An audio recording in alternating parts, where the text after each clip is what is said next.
Muito bem, meus irmãos. Então, na aula passada, nós falávamos sobre a questão dos dons espirituais, né? Geralmente a abordagem quanto aos dons é sobre os chamados dons sobrenaturais, aqueles dons que estiveram presentes na era apostólica. E eu vou fazer uma breve recordação e aí nós avançaremos com a finalidade de concluir esse estudo. Então, nós mostramos que os dons do Espírito aparecem em 5 listas, 5 passagens do Novo Testamento. São estas, né?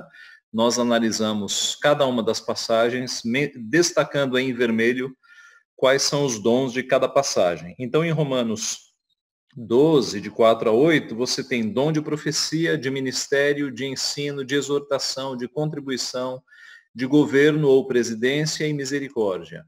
Em 1 Coríntios 12, 8 a 10, você tem alistados o dom de palavra de sabedoria, palavra de conhecimento, fé, que aparece como dom, dons de curar, dons de milagres, de profecia, de discernimento de espíritos, variedade de línguas, capacidade de interpretá-las, dom de interpretação. Em 1 Coríntios 12, 28 a 30, mais dons, apóstolos, profetas, mestres, milagres, curas, socorros, governos, variedade de línguas. Em Efésios 4:11, dons de apóstolos, profetas, evangelistas, pastores e mestres. E em 1 Pedro 4:11, o dom da fala e o dom do serviço. Nós os colocamos aqui em tabelas, cada coluna representa uma passagem, e aí você pode ter uma visão, digamos, mais ampla de como os dons se repetem em algumas passagens ou não, né? Então, por exemplo, o dom de apóstolos, ou ofício de apóstolos, é mencionado em 2 passagens. O dom de profecia é mencionado em 4 passagens. Se você observar, não há um dom que seja mencionado nas 5. Na verdade, o dom de ensino, a palavra de sabedoria, mestres e fala, todos estão relacionados. Esses aqui aparecem nas 5 passagens. Mas o restante você vê que eles não aparecem, né? Por exemplo, o dom da fé aparece só em 1 Coríntios 12, 10. O dom de línguas aparece só na primeira epístola aos Coríntios. Igualmente, o dom de interpretação de línguas aparece só na primeira epístola de Coríntios. Então, essa falta de uniformidade das listas leva os autores a concluírem, e eu diria com unanimidade, tá? Todo mundo que eu li fala isso, de que essas listas não são exaustivas, mas são apenas representativas, tá? Então, elas representam vários dons que Deus dá ao seu povo, mas não existe uma lista final, né? O que dá margem para entendermos que há outros dons que não são mencionados no Novo Testamento, tá? Que Deus dá ao seu povo. O objetivo das listas não era fazer, de fato, esgotar o assunto, mas mostrar o princípio de que Deus distribui dons na sua igreja justamente para o progresso e edificação da igreja. E aí nós entramos neste ponto, que foi a finalidade dos dons.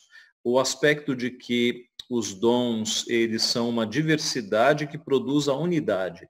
Então, nem todos têm os mesmos dons, mas Deus distribui os seus dons conforme lhe apraz, e ele mostra, então, que essa diversidade de dons produz uma unidade.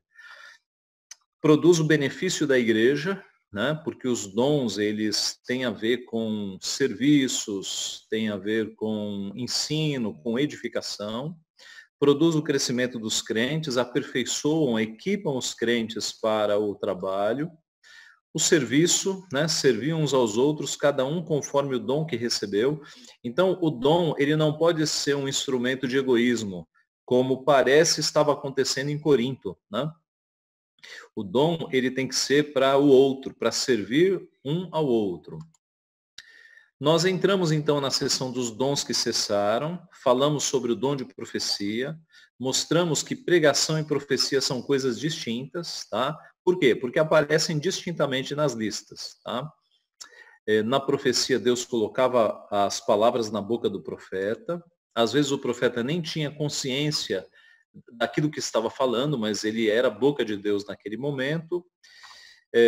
Nem toda profecia predizia o futuro, havia profetas no Novo Testamento. Entramos em dons de cura, nós mostramos que o dom de cura cessou no Novo Testamento, mas que Deus continua curando. Tá? Nós cremos que Deus cura. A questão é que o dom de cura fazia com que até a sombra dos apóstolos curasse, os lenços e os aventais de apóstolos curassem. Então, era diferente. Tá? Por exemplo, nós vimos o texto de Tiago, da questão da unção com óleo, que há ali uma promessa de cura. Tá? Então, isso estava associado, de fato, ao período apostólico.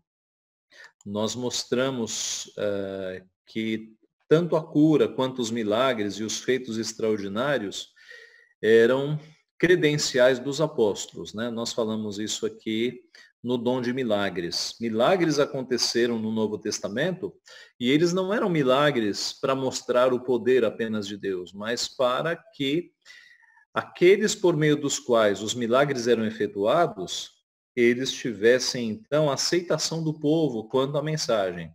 Em outras palavras, para que aquele povo incrédulo da época cresce nos profetas, Deus usava os milagres. Porque aí o povo percebia que havia um poder de Deus operando e cria na pregação. No Novo Testamento a mesma coisa. Para que o povo acreditasse nos apóstolos, Deus deu dons extraordinários para eles. Porque aí os milagres aconteciam, o povo percebia que aqueles homens tinham o poder de Deus e acreditavam na mensagem. Então, como nós falamos no domingo passado, os milagres nunca foram para, digamos, produzir emoções ou para fazer um show, um espetáculo. Os milagres sempre foram a chave para que o povo tivesse o coração aberto para receber a mensagem. Tá? É por isso que milagres são chamados de sinais na Bíblia também. Um sinal aponta para algo. Tá? Não sei se você já reparou que milagres são chamados de sinais. Os sinais apontam para algo. Então, quando Cristo cura um cego de nascença, na sequência ele diz que é para que eles entendessem que Jesus era a luz do mundo. Quando Jesus multiplica pães e peixes, não foi para encher estômago apenas. Na sequência ele explica que ele é o pão da vida, ele é o pão que desceu do céu, ele é o verdadeiro alimento. Então, sempre que Jesus fazia um milagre, ele apontava para um ensino. Tá? O milagre era a chave para abrir a porta do coração das pessoas para que eles crescem na mensagem.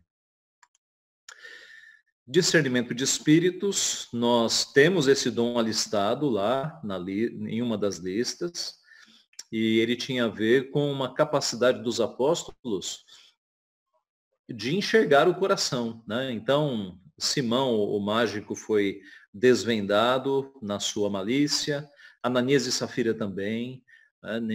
Ninguém contou para Pedro que eles tinham feito uma trama secreta. Foi o Espírito que possibilitou isso, possivelmente a partir deste dom, tá? De discernimento de espírito.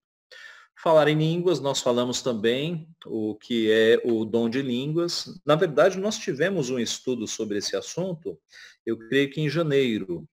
Então, se você quiser um estudo só sobre o dom de línguas, está lá no canal do nosso YouTube, tá? Deve estar lá como dom de línguas. Basicamente é o seguinte, irmãos. Jesus chamou homens simples para pregar o evangelho, tá? Na sua maioria ex-pescadores, que mal sabiam o idioma local. Em algumas vezes eles são chamados de homens incultos e iletrados. Tá? Então, como é que esses homens iam cumprir a missão dada por Jesus de ir para outros países pregar o evangelho? Eles não sabiam a língua do outro país. É por isso que Deus deu o dom de línguas, que é um dom de idiomas. Lá em Atos 2, tanto isso é verdadeiro, que você tem a lista das nações que estavam ali. Tá? E o povo que ouviu a igreja, mais ou menos 120 pessoas falando em outras línguas, eles exclamaram: como, pois, os ouvimos falar das grandezas de Deus na nossa própria língua materna? O que é própria língua materna? É português, é italiano, é francês, tá? É idioma. Então, o dom de línguas é o dom de idioma. Era o que fazia com que um ex-pescador, ele fosse para outro país e, sem nunca ter aprendido o idioma, ele chegasse lá e pregasse o evangelho no idioma das pessoas. Tá? Como eu disse, se você quiser um detalhamento, vá lá no canal do YouTube da nossa igreja e lá tem uma aula só sobre o dom de línguas, com bastante demonstração bíblica de que é um dom de idioma. Na sequência do dom de línguas, você tem o óbvio, que é o dom de interpretação de línguas. Tá? E nós paramos aqui no nosso estudo. Então, vamos abrir em 1 Coríntios 14. Alguém, por favor, leia 1 Coríntios 14, versos 13, 26 e 27. 1 Coríntios 14, 13, 26 e 27. Lembre-se de ligar o microfonezinho e pode ler.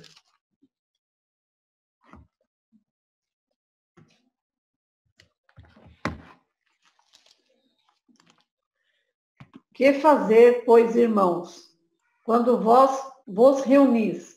Um tem salmo, outro doutrina, este traz revelação, aquele outro língua e ainda outro interpretação, seja tudo feito para edificação. No caso de alguém falar em outra língua, que não sejam mais do que 2, ou quando muito 3. E isso sucessivamente, e haja quem interprete.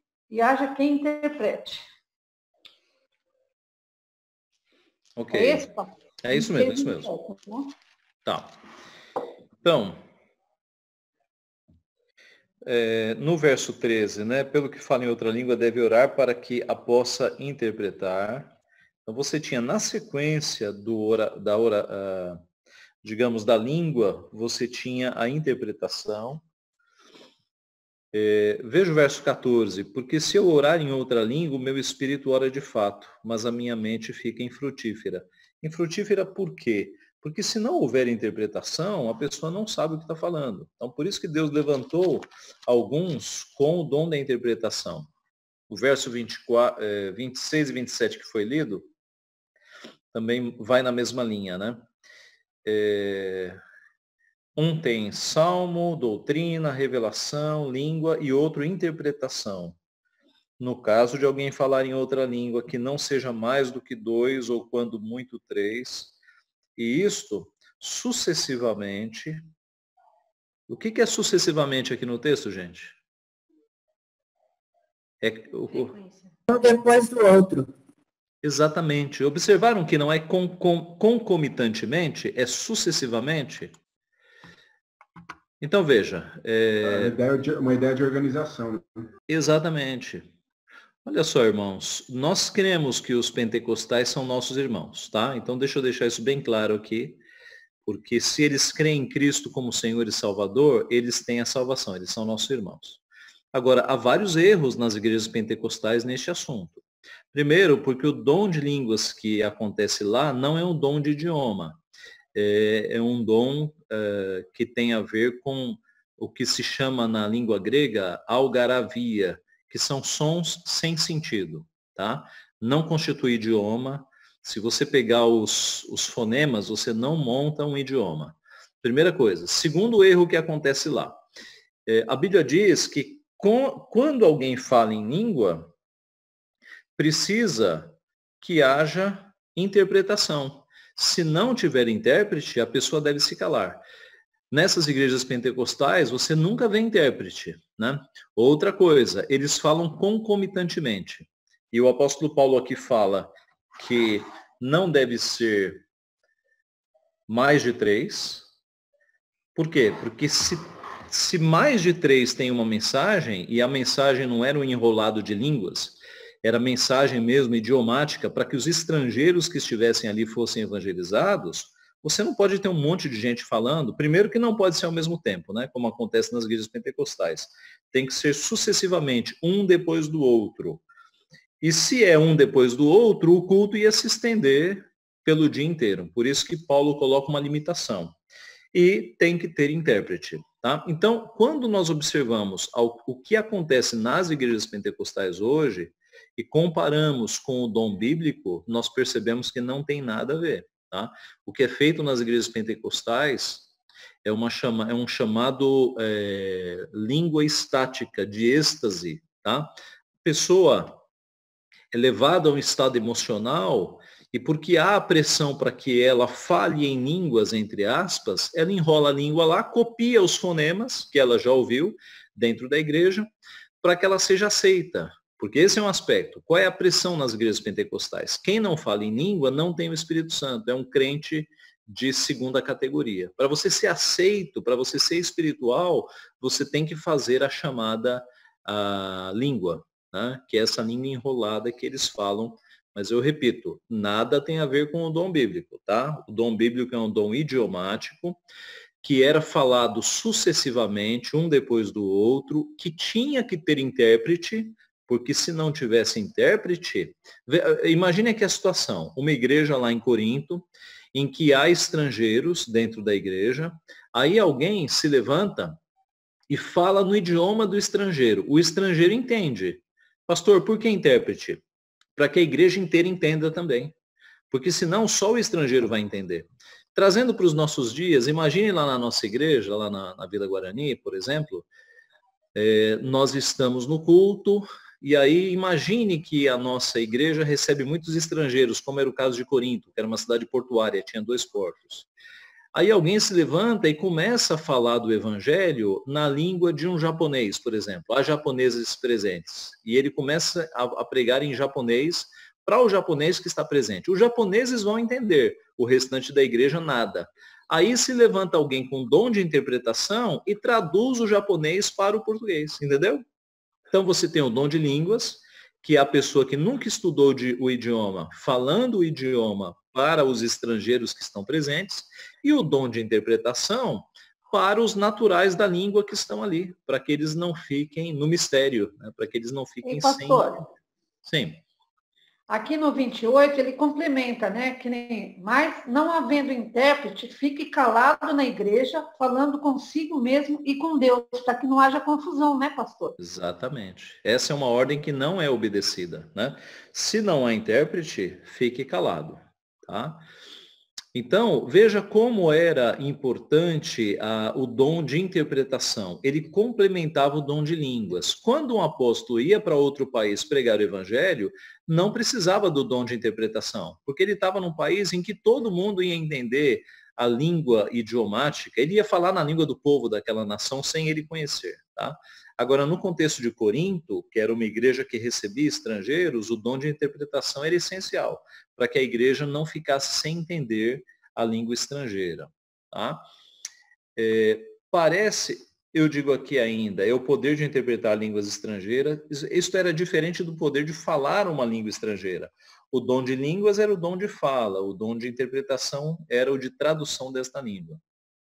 Parece possível que alguns possam ter o poder de falar línguas estrangeiras que não foram eles próprios informados do significado e que os intérpretes eram necessários para expressar o sentido aos ouvintes, que é o texto que a Vilma acabou de ler. Tá? Não havendo intérprete, fique calado na igreja falando consigo mesmo e com Deus. O dom de apóstolos, que era um ofício temporário também. Os apóstolos, irmãos, eles eram enviados para levar o evangelho a todo mundo.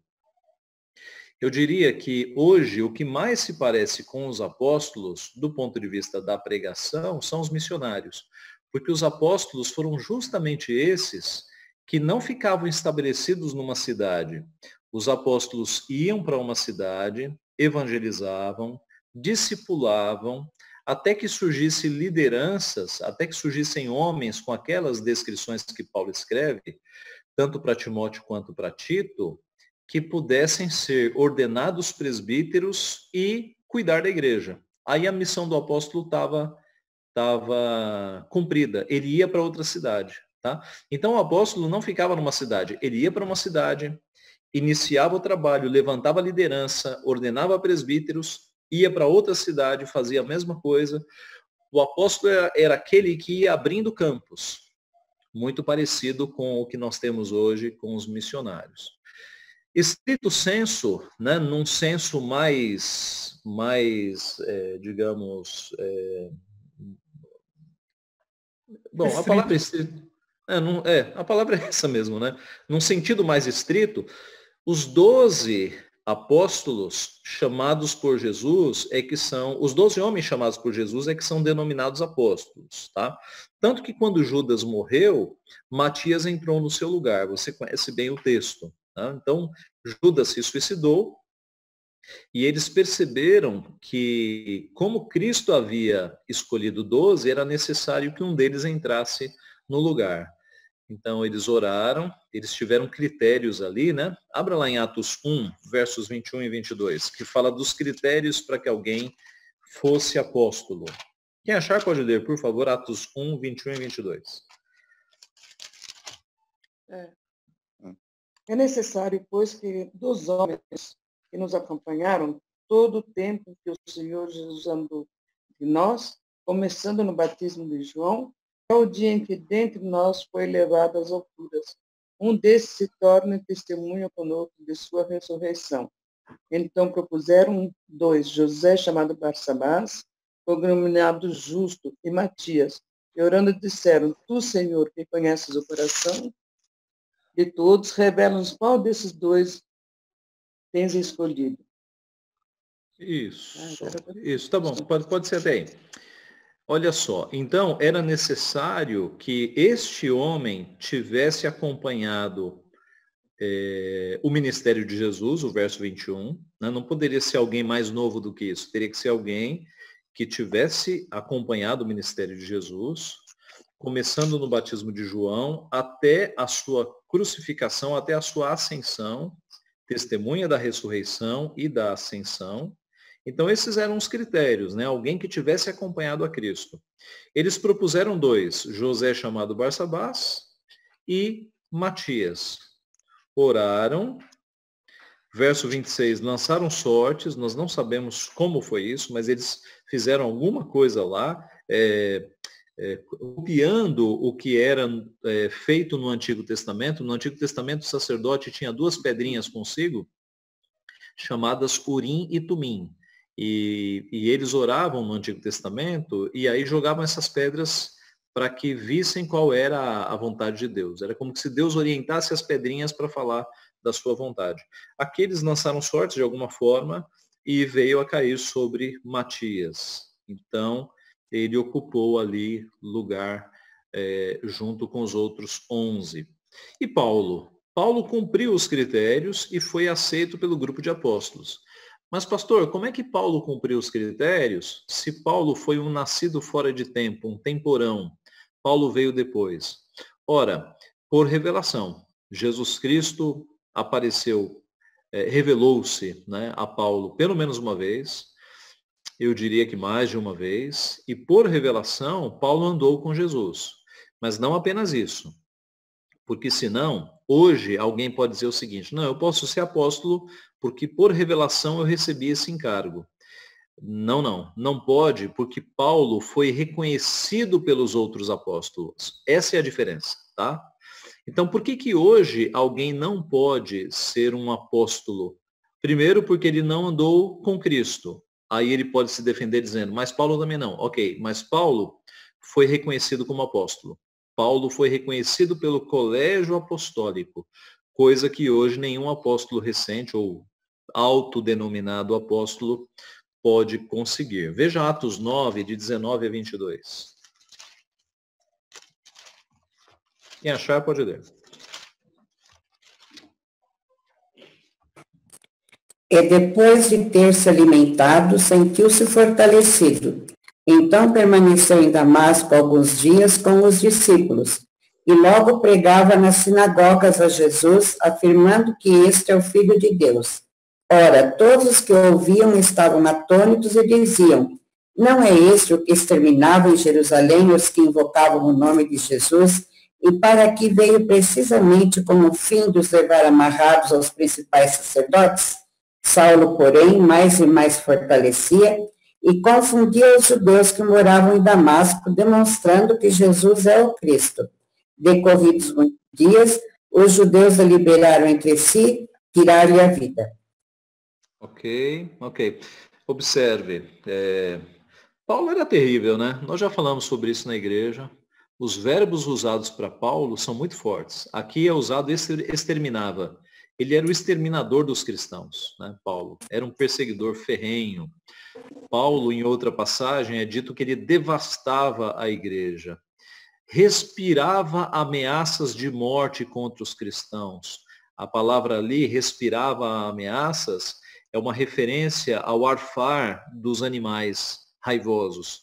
Então, Paulo era terrível, tanto que quando ele se converteu, os crentes tiveram dificuldade, ficaram com medo. Será que não é um plano? Mas o fato é que no verso 19 diz que ele permaneceu alguns dias com os discípulos.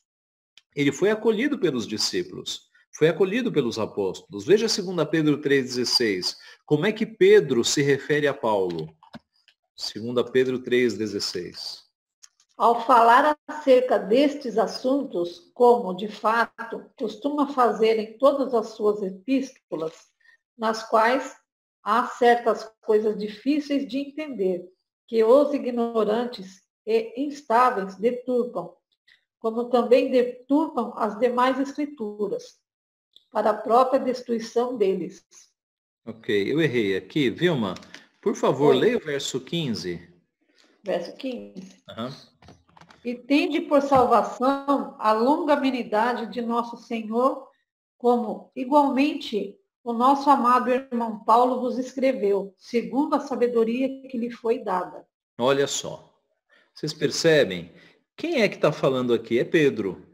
Pedro, inquestionavelmente, foi um líder dos apóstolos, né? Um líder natural. O temperamento de Pedro proporcionou isso. Ele tinha uma liderança nata. E Pedro muitas vezes aparece como esse líder.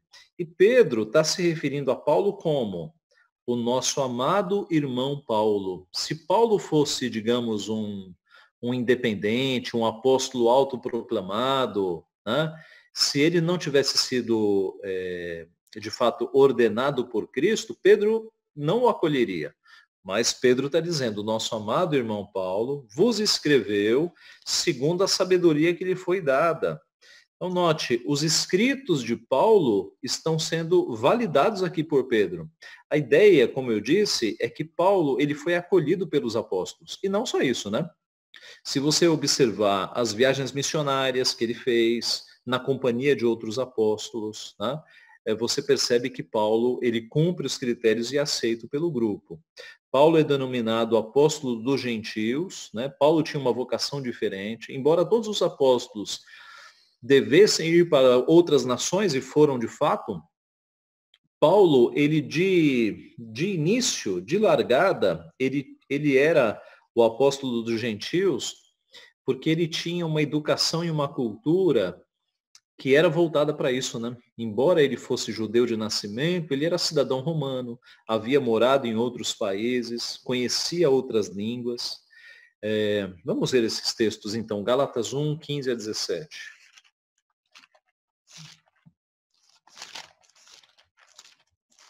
Quando, porém, ao que me separou antes de eu nascer e me chamou pela sua graça, aprove revelar seu Filho em mim para que eu o pregasse entre os gentios, sem detença, não consultei carne e sangue, nem subi a Jerusalém para os que já eram apóstolos antes de mim, mas parti para regiões da Arábia e voltei outra vez para Damasco.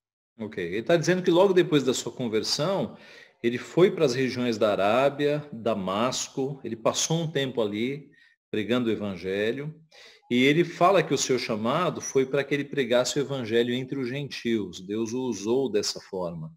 Veja 1 Coríntios 15, 7 a 9.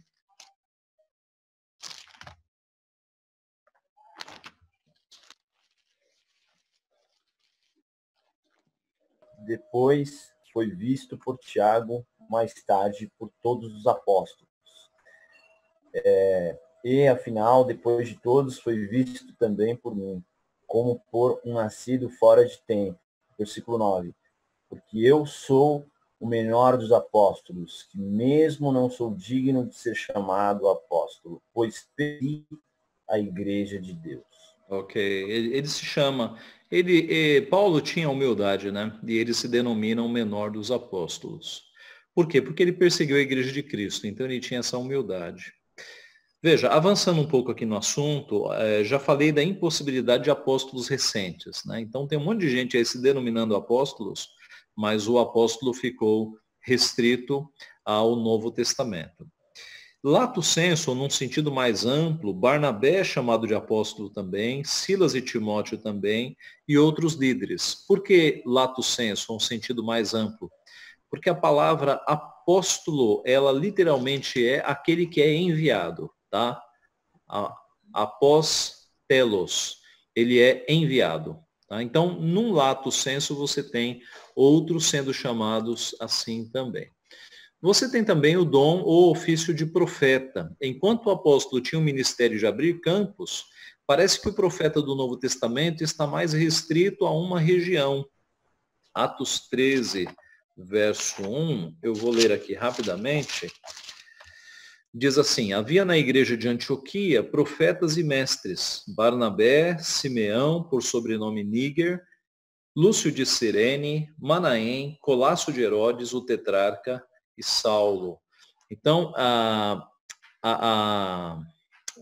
opinião dos estudiosos é que o profeta do Novo Testamento era diferente do profeta do Antigo Testamento. O profeta do Antigo Testamento tinha um ministério de falar das coisas de Deus, de anunciar coisas que viriam também. Parece que o profeta do Novo Testamento, embora ele também anuncie coisas, e nós vimos domingo passado o caso de Ágabo, a maioria ela está restrita mais a um campo e para explicar a palavra. Né? Paulo é chamado de profeta aqui, Saulo, né? Traziam a revelação de Deus, Atos 11, 27 e 28, diz assim, é o texto de Ágabo, né, que nós lemos domingo passado. Naqueles dias desceram alguns profetas de Jerusalém para Antioquia, e apresentando-se um deles, chamado Ágabo, dava a entender pelo Espírito que estava para vir grande fome por todo o mundo, o qual sobreveio nos dias de Cláudio. Como os apóstolos, os profetas cessaram no período neotestamentário, assim como os profetas do AT, do Antigo Testamento, cessaram nos 400 anos de período interbíblico. Esses 400 anos são o período quando entre Antigo Testamento e Novo Testamento, tá? Então, entre o Antigo Testamento e o Novo Testamento, você tem ali 400 anos em que não houve revelação profética nenhuma. Deus não levantou nenhum profeta. E aí, depois deste período, quem é que surge? João Batista. Tá? Talvez seja o último profeta, João Batista, para anunciar a chegada do Messias. Então, o dom de profeta, o ofício de profeta, cessa também no Antigo Testamento. E evangelistas? Ora, o ofício de evangelista era um ofício do Novo Testamento. Mas, pastor, nós não temos evangelistas hoje? Veja, todo mundo que prega o evangelho pode ser chamado de evangelista. Mas no Novo Testamento havia um ofício específico denominado evangelista. Tá? Então ele é dado em seu sentido técnico a Filipe, Atos 21, 8, chama Filipe de evangelista, diz lá: no dia seguinte partimos e fomos para Cesareia, e entrando na casa de Filipe, o evangelista, que era um dos 7, ficamos com ele. Observe como a coisa é técnica. No Novo Testamento, quem é chamado de evangelista é Filipe aqui. Você não se refere a todo mundo como evangelista. Embora todo mundo evangelize, é claro aqui no texto que Filipe é chamado de evangelista como algo mais técnico. Né? E Timóteo também. Veja 2 Timóteo 4:5. Tu, porém, sê sóbrio em todas as coisas. Suporta as aflições. Faze o trabalho de um evangelista. Cumpre cabalmente o teu ministério. Basicamente, eles serviam como assistentes dos apóstolos. Os evangelistas receberam um chamado extraordinário. Timóteo foi designado ao seu ofício por profecia. É dito aqui que em 1 Timóteo 4,14 é dito o seguinte: Não te faças negligente para com o dom que há em ti, o qual te foi concedido mediante profecia, com a imposição das mãos do presbitério. Eles exerciam dons extraordinários. Filipe operou milagres em Samaria. Então veja só, gente. Filipe era diácono também, tá? Mas o que capacitou Filipe a operar milagres, a batizar o eunuco, não foi o ofício de diaconato, foi o ofício de evangelista. Porque o evangelista era um assistente dos apóstolos, tinha dons extraordinários também. Vemos evangelistas sendo deixados ou enviados a novas igrejas para edificá-las, como Timóteo em Éfeso e Tito na ilha de Creta.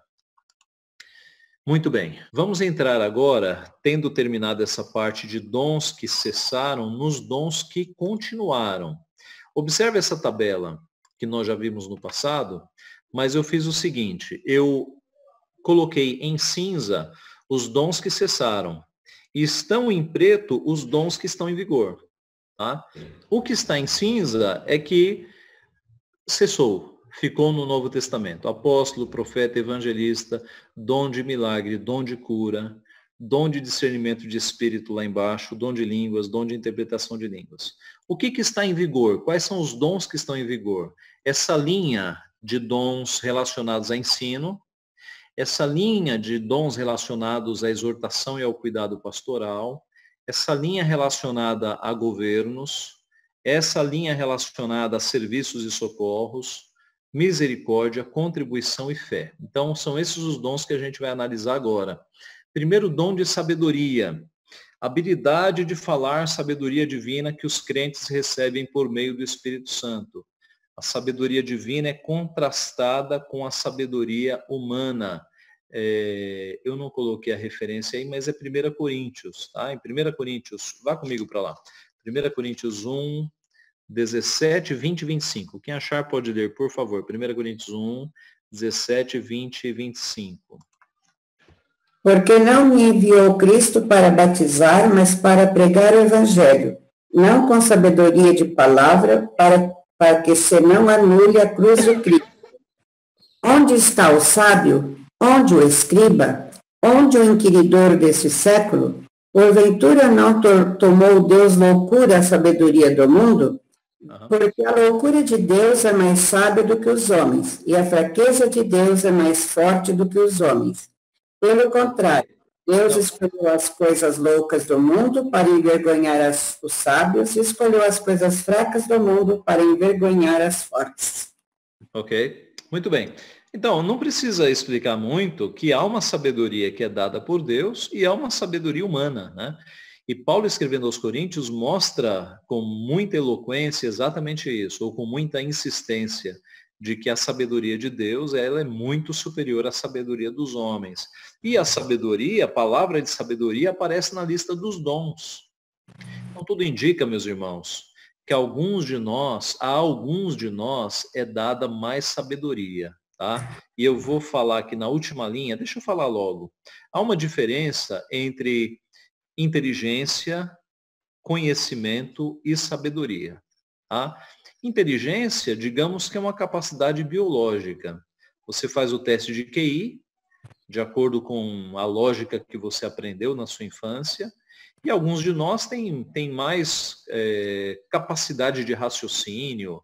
Isso é uma questão biológica, eu diria, a questão da inteligência. Agora, conhecimento tem a ver com acúmulo de conteúdo. Então, você tem pessoas que conhecem muito porque leram muito, porque viveram muito, então tem mais conhecimento. Imagine alguém numa área que ele seja doutor naquela área. Imagine na área do direito, um doutor em direito. Ele vai ter muito conhecimento da sua área. Igualmente, um doutor em medicina, um doutor em filosofia, em engenharia, são pessoas que acumulam muito conhecimento. Tudo isso é diferente de sabedoria. Tá? Nós conhecemos pessoas extremamente sábias que não têm faculdade. Eu conheci pessoas extremamente sábias, eu estou pensando no meu avô lá no Ceará, que ele teria talvez o equivalente ao nosso primário. pessoas extremamente sábias. A sabedoria é adquirida andando com Deus. Independe de escola, de sentar numa carteira de sala de aula. A sabedoria é algo que o crente adquire observando a palavra de Deus. E ela aparece, a palavra de sabedoria aparece na lista dos dons, o que nos leva a concluir, então, de que Deus dá mais sabedoria para alguns dentro da igreja, para que essas pessoas elas sejam usadas por Deus na condução da igreja. Tá? Então, olha, vários exemplos práticos nesse sentido. Né? Imagine num conselho de igreja, que dirige uma igreja, que você tenha um presbítero ali que tem o dom da sabedoria. Então, é essencial, porque decisões vão ser tomadas, e aí se levanta alguém e fala, mas escuta, não seria melhor, antes de fazer isso, a gente fazer aquilo outro? Dom da sabedoria. Tá? Então, sabedoria listada como um dom. Deus distribui sabedoria entre algumas pessoas da igreja numa capacidade superior à sabedoria que a gente vai adquirindo aí na vida. Tá? Jesus, óbvio, né, a profecia de Isaías, voltando ao slide, de que o espírito de sabedoria descansaria sobre o Messias, foi cumprida em Jesus, que cresceu em sabedoria. Não vamos descer esses textos, tá, para dar tempo aqui. A promessa de Jesus de dar sabedoria divina aos seus discípulos foi exemplificada no caso de Estevão, que foi cheio de sabedoria e do Espírito. Deixa eu ler aqui rapidamente, Atos 6:10. E não podiam resistir à sabedoria e ao Espírito pelo qual ele falava.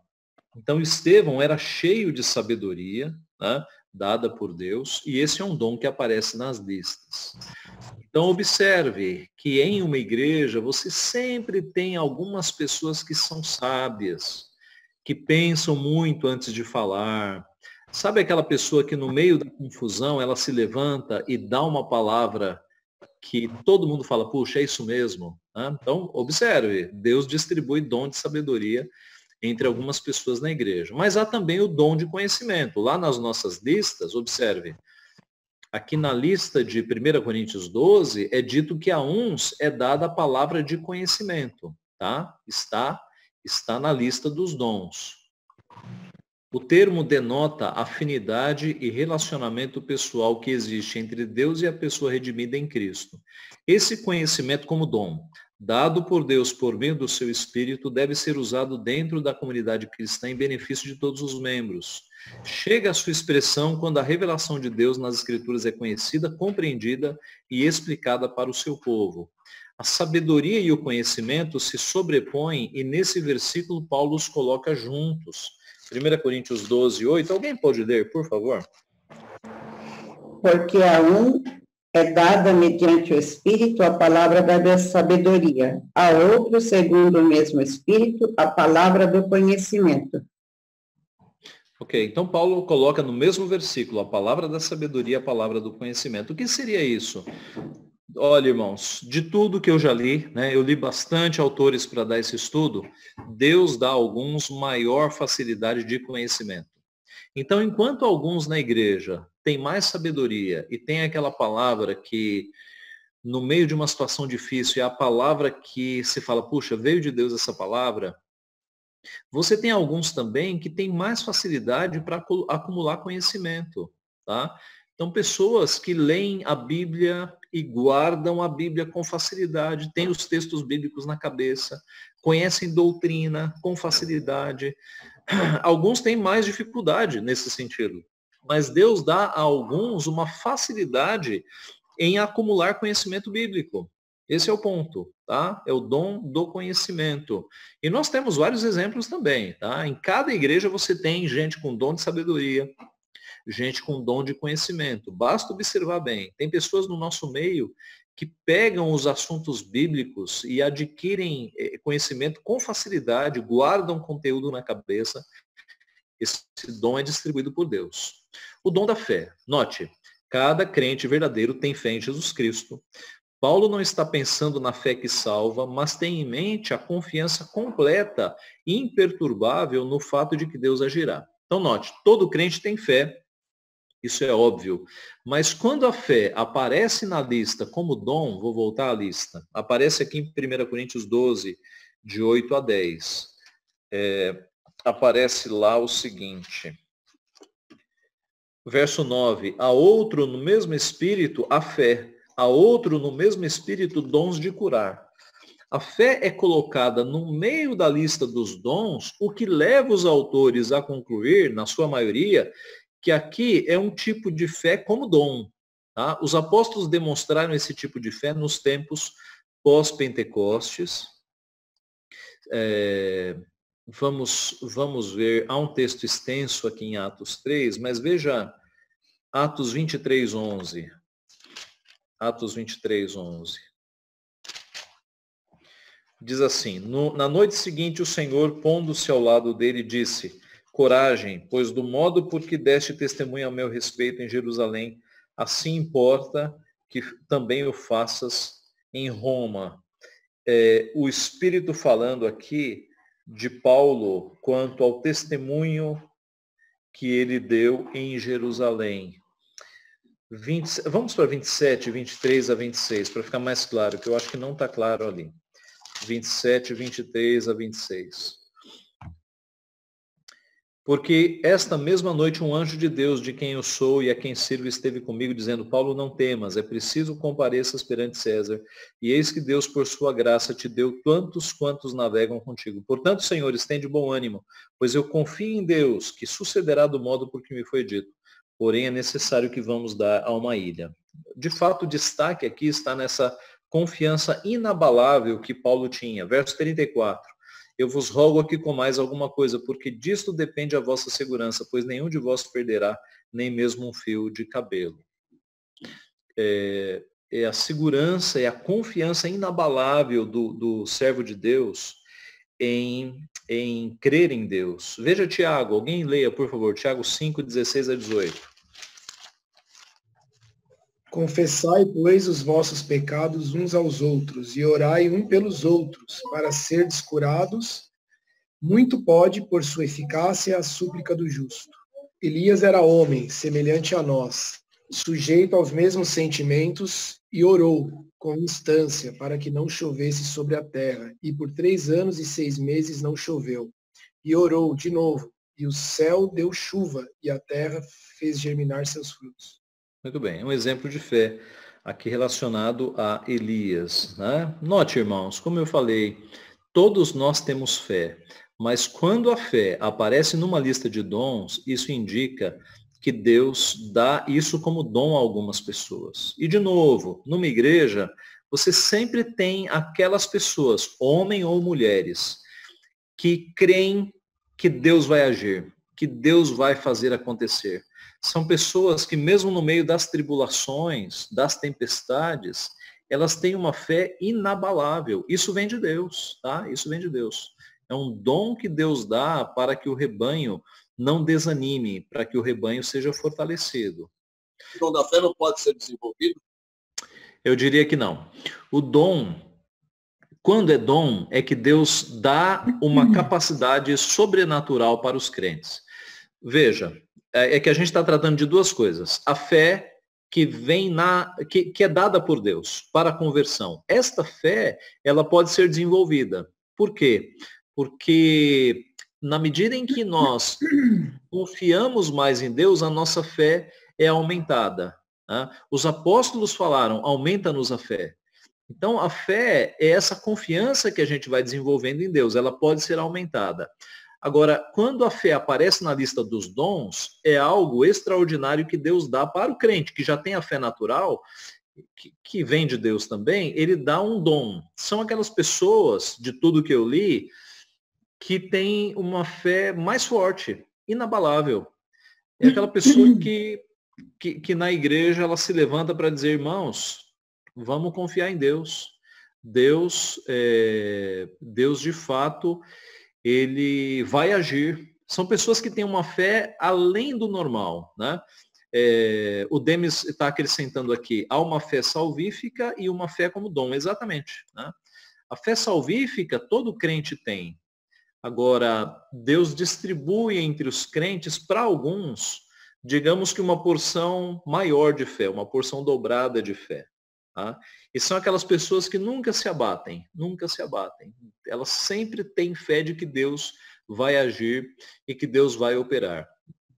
O exemplo de Paulo ali é muito próprio, né? Porque Paulo estava numa embarcação com 276 pessoas, se não me falha a memória, e estava todo mundo ali prostrado já, e é Paulo quem fala, não, Deus falou comigo, alimentem-se, Deus vai dar um jeito, Deus disse que todos vão sair com vida. Foi Paulo que animou todo mundo ali. Pastor, Tá? Sim. é possível uma pessoa não convertida, não crente, não sei, que nunca ter essa fé? Não, de jeito nenhum. De jeito nenhum. Porque essa é uma fé especial. Essa é uma fé que só tem aqueles que têm a fé salvífica, e essa pessoa tem algo a mais, que é o dom da fé. Tá? Veja, as pessoas têm o exercício de crer em alguma coisa. Então, a pessoa crê que tudo vai dar certo. Digamos um otimista, que não é crente. Ele fala, não, gente, no final tudo vai dar certo. Ele é otimista por temperamento, né? Digamos por hormônios. Ele é uma pessoa otimista. Agora, a fé salvadora é uma coisa, e a fé como dom é algo que só o crente tem. Tá? É aquele que mesmo ali no meio da morte, vamos pensar nos mártires, que estavam, muitos deles, amarrados numa estaca, com gravetos e madeiras abaixo de si, para serem queimados, e eles estavam lá fazendo o quê? Chorando, deprimidos? Não, cantando salmos ao Senhor. Muitos dos mártires, tem um mártir, eu não me recordo qual foi, que ele olhou para o seu carrasco e ele falou assim, olha, se lá na estaca eu tremer, você não precisa acreditar em nada que eu preguei. Se eu fraquejar, se eu tremer, você não precisa acreditar em nada que eu preguei. A firmeza desses homens, diante da morte, eles estavam ali firmes, inabaláveis, cantando ao Senhor.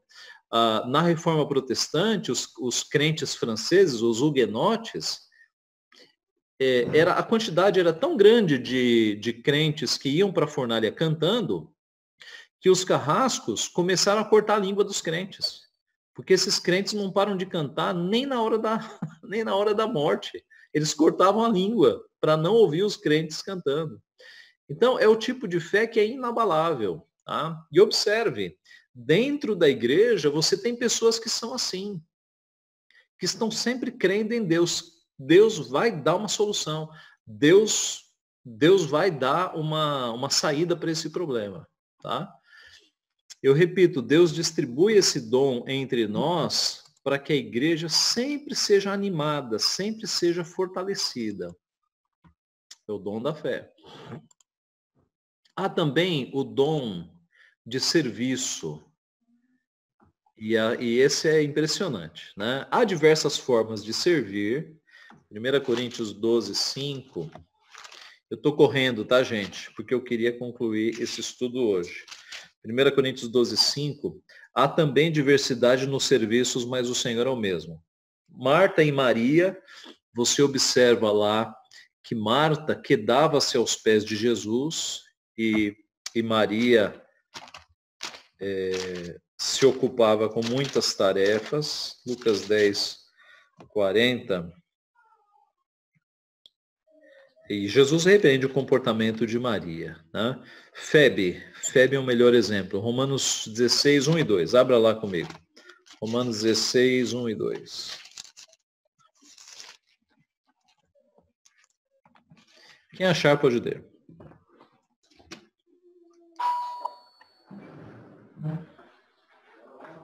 Vamos lavar a mão.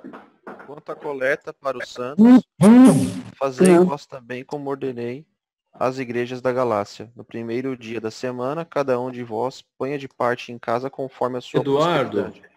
Eduardo, Romanos 16? Putz, perdão, pastor, estava em 1 Coríntios 16. Isso. Okay. Recomendo-vos a nossa irmã Febe, que está servindo a igreja de Cencreia, para que a recebais no Senhor como convém aos santos, e a ajudeis em tudo que de vós vier a precisar, porque tem sido protetora de muitos, de mim inclusive. Olha só, então Paulo cita nominalmente Febe, por quê? Porque Febe era uma ajudadora dos apóstolos, ela servia os apóstolos. É dito aqui, recomendo a nossa irmã Febe, que está servindo a igreja em Cencreia. Ela estava servindo a igreja como? Veja a explicação que eu coloco aqui. Cencreia era um dos portos de Corinto, o outro era Lacaion. Você deve se lembrar do mapa que Cencreia era um filetezinho de terra, né, que ligava o continente ao Peloponeso. Tá? Era um chamado istmo, né, um filete de terra. 2 portos, um de cada lado. Na segunda viagem missionária, Paulo parte de Cencreia para Jerusalém. Talvez seja por isso que Paulo diz no verso 2 que Febe tinha sido protetora de muitos, inclusive dele. O serviço de Febe era hospedagem, o mesmo verbo é usado em Romanos 15:8 e 1 Tessalonicenses 3:2. Então, como é que Febe servia? Hospedando os apóstolos. Por que hospedando? Porque ela morava numa cidade portuária. Então, quando os apóstolos passavam por ali, eles ficavam onde? Na casa de Febe. Tá? Febe tinha esse dom de servir. Vários crentes têm o dom do serviço. Alguns servem pela música, outros com ações de ajuda, etc. Aliás, meus irmãos, o dom de serviço é facilmente reconhecido na igreja. Tá? Geralmente, quem vai para o diaconato é porque tem o dom do serviço. Tá? Deus deu esse dom. Mas há pessoas na igreja que, embora não diáconos, têm o dom do serviço também. Irmãs, por exemplo. Então, observe na igreja quem são aquelas pessoas que, quando você precisa de ajuda, elas falam, eu ajudo, eu faço. Como o nosso ditado na língua portuguesa, pau para toda obra, né? Conhecem esse ditado? Geralmente, essas pessoas têm o dom do serviço. Você sempre pode contar com essas pessoas. Você mal pediu, a pessoa já está fazendo. Tá? Então Deus esparrama esse dom do serviço na igreja para alguns irmãos, que são aqueles que contribuem para que a igreja não pare, para que tudo que é necessário fazer na igreja seja feito. Outra coisa, irmãos, que eu não falei ainda. Uma pessoa pode ter mais do que um dom. Tá? Às vezes a pessoa tem 1, 2, 3 dons. Eu consigo pensar em pessoas na igreja que tem, ao mesmo tempo, o dom da fé e o dom do serviço, o dom da misericórdia. É possível. Deus esparrama os seus dons. E, às vezes, algumas pessoas são privilegiadas com mais de um dom. Tá? Eu me lembro aqui de gente na igreja que está sempre pronto a ajudar e sempre tem uma palavra de sabedoria, né, na ponta da língua. Ok? Muito bem. Vários crentes têm o dom do serviço. Alguns servem pela música, outros com ações de ajuda, etc. Ensino. Diferente do profeta, que recebia sua mensagem direto de Deus, o mestre, já no Novo Testamento, deveria estudar. Tá? O Antigo Testamento é muito interessante. Os sacerdotes eram responsáveis em ensinar a lei ao povo. Então, indo para o Antigo Testamento, você tem 3 ofícios: sacerdote, profeta e rei. O profeta era a boca de Deus. Deus trazia uma revelação para o povo, Deus falava por meio do profeta. E o sacerdote? O sacerdote era aquele que pegava a revelação dada e ensinava ao povo. Alguém leia, por favor, Levítico 10:11 e outra pessoa, Malaquias 2:7. Levítico 10:11 e Malaquias 2:7. Levítico 10:11 diz assim: E para ensinardes aos filhos de Israel todos os estatutos que o Senhor lhes tem falado por intermédio de Moisés. Então observe que o sacerdote, ele não era responsável apenas por oferecer sacrifícios. Quando ele não estava no seu turno de oferecer sacrifícios, ele fazia o quê? Ele ensinava os filhos de Israel todos os estatutos que o Senhor lhes havia falado por intermédio de Moisés. O sacerdote era aquele que ia inculcar a lei do Senhor no povo. Ele era o responsável, ele era o mestre da época em colocar a lei do Senhor na cabeça do povo. Tá? E por que era o sacerdote? O sacerdote, se você observar, e a gente pode depois estudar isso, ele era aquele que, assim como nos nossos dias, o advogado tem a lei do país na sua cabeça, naquele dia, o sacerdote, por causa dos sacrifícios que eram tão detalhados, os sacrifícios envolviam tantos detalhes que ele estudava a lei de Deus com ferocidade. Então ele tinha a lei de Deus na sua cabeça e por isso ele se tornava um professor. Ele ensinava o povo de Deus sobre a lei do Senhor. Tá? Quem mais estudava tinha mais condições de ensinar. Alguns sacrifícios, gente, eram muito detalhados, tinham diferenças, né? Então, por exemplo, sacrifícios por pecados do povo fazia-se de um jeito. Sacrifícios cometidos pelo príncipe era de outro jeito. Sacrifícios por ignorância era de outro jeito. O sacerdote tinha que estudar muito e por isso ele tinha condições de ensinar. O outro texto de Malaquias, por favor, alguém achou, pode ler? Malaquias 2:7. Porque os lábios do sacerdote devem guardar o conhecimento, e da sua boca devem os homens procurar a instrução, porque ele é mensageiro do Senhor dos Exércitos. Ok, perceberam aí, né? A função, então, de ensino ligada ao sacerdote. O ensino autoritativo foi reservado aos homens. Então, não precisamos ler esses textos, eu vou explicar aqui rapidamente, gente, que o ensino autoritativo, o que é isso? É o ensino na igreja. Quem sobe no púlpito para ensinar a igreja com autoridade, para dizer à igreja, assim diz o Senhor, é presbítero, são homens, tá? Na nossa doutrina bíblica não cabem presbíteras e não cabem pastoras, ok? Por que não? Porque desde a criação do mundo, Deus estabeleceu os homens como cabeça da família e cabeça do povo de Deus. Então, uma mulher não pode ser pastora, uma mulher não pode ser presbítera. Deus, quando chama apóstolos, não chama apóstolos e apóstolas, nem sei se existe o termo, porque os homens são aqueles estabelecidos desde a criação como cabeças do povo, cabeças da família, cabeças do povo. Tá? Então, o ensino autoritativo é sempre dado aos homens da igreja, aos presbíteros, especialmente o presbítero docente. Todavia, o dom de ensino, ele é espalhado para todos os crentes. Então, nós temos irmãs que têm o dom do ensino. Geralmente, essas irmãs têm tanta facilidade em ensinar que elas vão ser professoras de escola dominical. Algumas vão ser professoras na vida pública ou no ensino privado, porque elas têm facilidade em pegar alguns assuntos e ensinar. Homens na igreja, mesmo que não sejam presbíteros ou pastores, podem ter o dom do ensino também.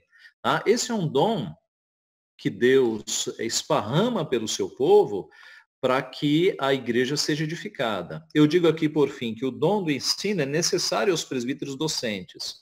O presbítero docente é o pastor, né? O presbítero que ensina. Eu diria que é inadmissível que um presbítero que ensina, ele não tenha o dom do ensino, ele tem que ter o dom do ensino, tá? Então, mas eu repito, o dom do ensino não é dado só ao pastor, tá? Ele é esparramado pela igreja. Você tem homens e mulheres na igreja que têm o dom do ensino. São pessoas que explicam a palavra com uma facilidade que você entende, tá? Essa é a marca. Gente, tem muita gente que ensina a palavra, mas nem sempre você entende, não é assim? Tá? Agora, tem gente na igreja, irmãs na igreja, por exemplo, ou homens, que quando explicam a palavra, você fala, puxa, agora eu entendi. Olha aí, o dom do ensino. Tá? Deus capacita alguns com este dom, não apenas pastores. O dom da exortação. Em Atos 13:15, Paulo e Barnabé foram convidados para dar uma palavra de exortação. Rapidamente aqui, Atos 13:15. diz assim: depois da leitura da lei e dos profetas, os chefes da sinagoga mandaram dizer-lhes: irmãos, se tendes alguma palavra de exortação para o povo, dizei-a. Timóteo foi incentivado à leitura, à exortação e ao ensino também por Paulo, né? 1 Timóteo 4,13. Até a minha chegada, aplica-te a leitura, a exortação, ao ensino. Alguns crentes têm o dom da exortação. Esse é um dom desejável aos que têm o ofício de presbítero. O que é o dom da exortação, gente? É quando alguém, com base na palavra, exorta ou os crentes na coletividade ou no particular. Então, imagine aquela pessoa que, quando vai exortar, faz com uma sabedoria e com uma propriedade que a pessoa fala: puxa, Deus falou comigo por meio dessa exortação. De novo, não se resume a pastores, não se resume a presbíteros. Os crentes da igreja podem ser agraciados com esse dom. Eu vejo na nossa igreja gente que, quando exorta com uma propriedade que você fala: puxa vida, ela falou até duro comigo, mas eu fui edificado. E você não fica com raiva da pessoa, mesmo a pessoa falando duro. Então, há pessoas na nossa igreja, homens e mulheres, que têm o dom da exortação, que sabem chamar a atenção com sabedoria, com propriedade, com palavras que vêm de Deus. Deus distribui esse dom da exortação entre o seu povo.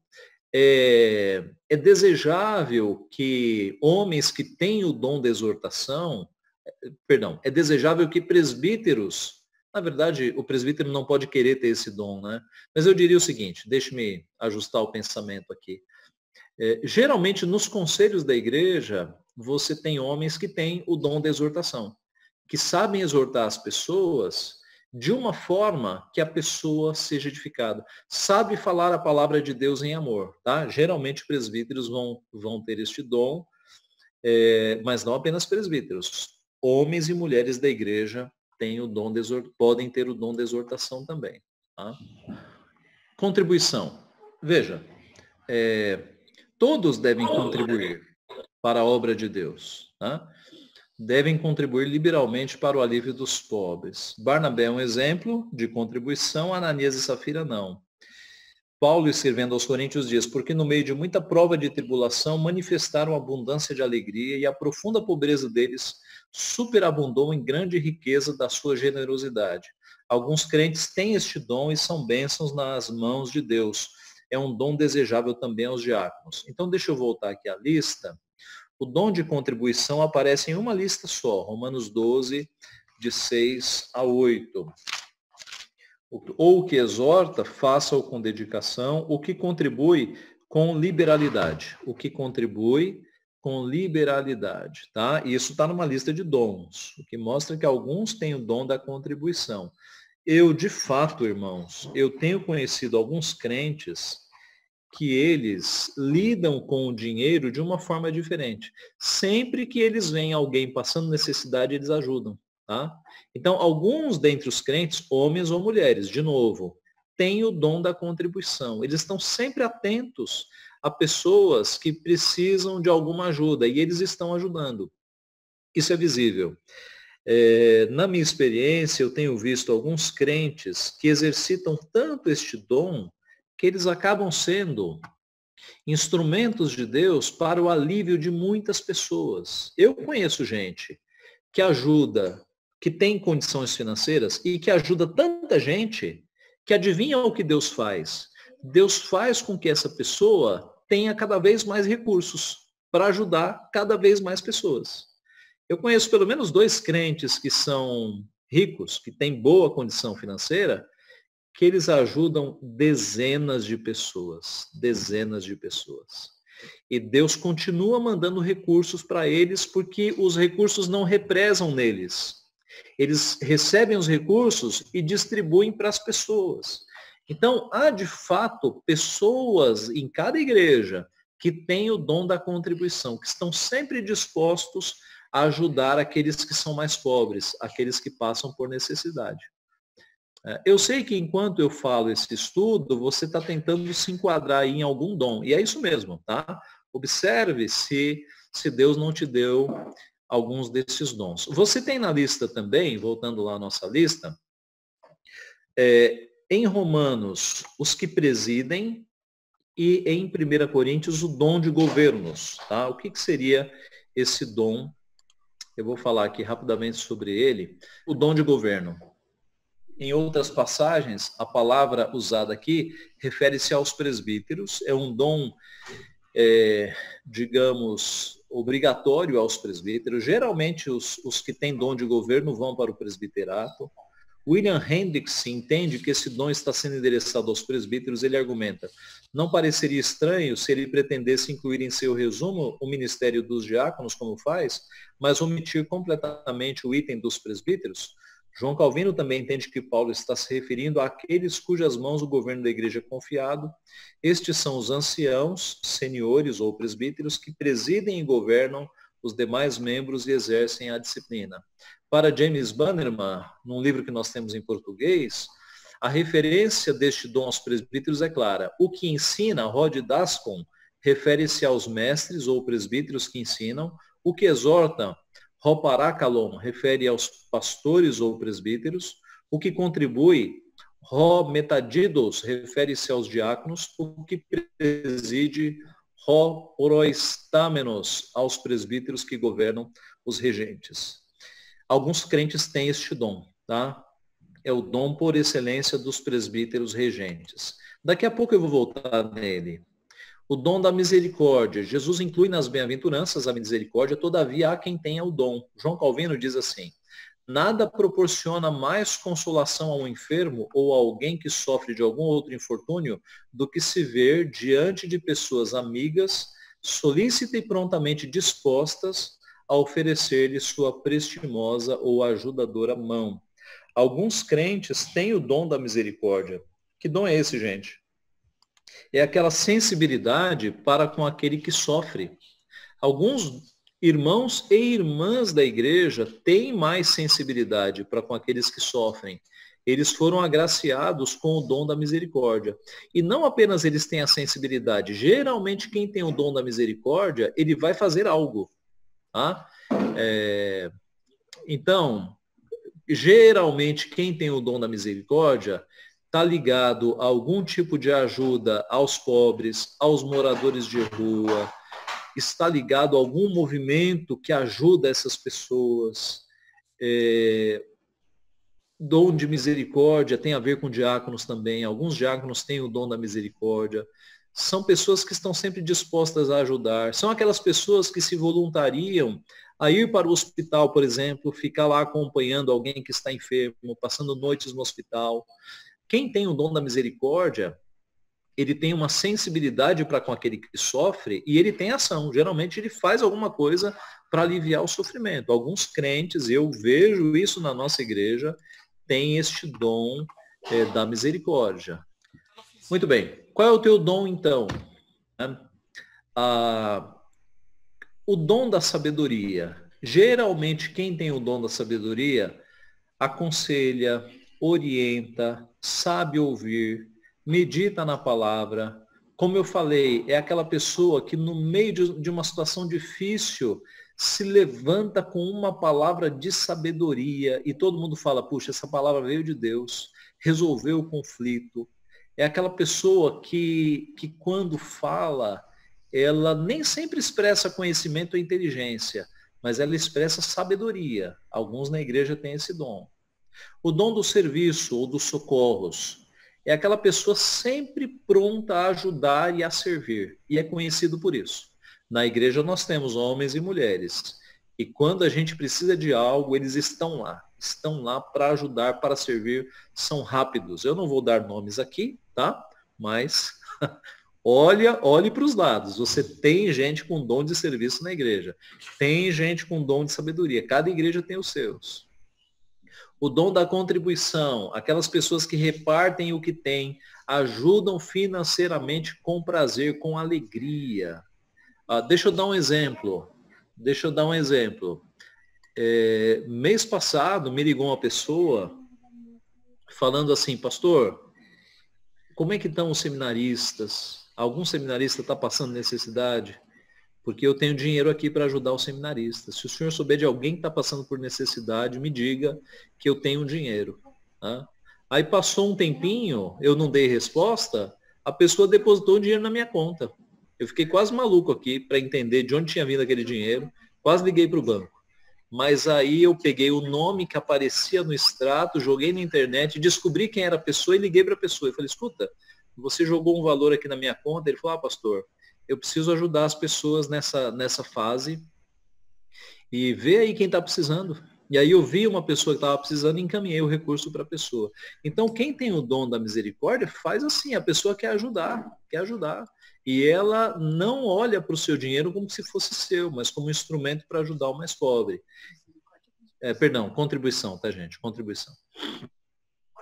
O dom do conhecimento, palavra de conhecimento. Geralmente a pessoa que tem facilidade em aprender e conhecer, e geralmente é aquela pessoa que é consultada sobre temas bíblicos, tá? Então, observe aí se não é você, que quando o assunto é Bíblia e é doutrina e é teologia, você tem extrema facilidade em aprender e as pessoas, e tanto é assim que as pessoas ficam te procurando, tirando dúvidas com você, tá?